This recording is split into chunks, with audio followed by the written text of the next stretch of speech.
সকালের ব্রেকফাস্ট একঘেয়েমি হয়ে গেলে আমার এই রেসিপিটা একবার বাড়িতে অবশ্যই তৈরি করো।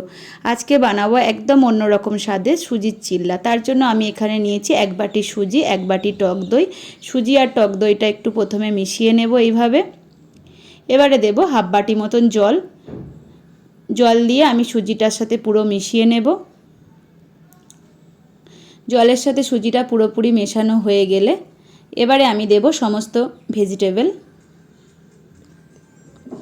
একটা গ্রেট করে রাখা গাজর, একটা মিহি করে কুচিয়ে রাখা পেঁয়াজ, কিছুটা ধনেপাতা কুচি, 1 চামচ আদা রসুন পেস্ট, 1 চামচ সিজওয়ান সস, 1 চামচ নুন, 1 চামচ গোলমরিচ গুঁড়ো আর স্বাদের জন্য অল্প কিছুটা চিনি। এবারে সমস্ত কিছু উপকরণ এইভাবে মিশিয়ে নেব।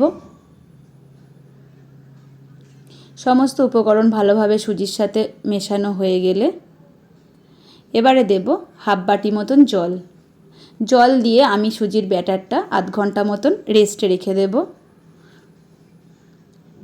আধ ঘন্টা পরে আমি প্যানে তেল দেব। তেল গরম হয়ে গেলে চিল্লাগুলো একে একে আমি তৈরি করে নেব। এইভাবে মিডিয়াম ফ্লেমে চিল্লাগুলো আমি তৈরি করে নেব। রেডি আজকের রেসিপি।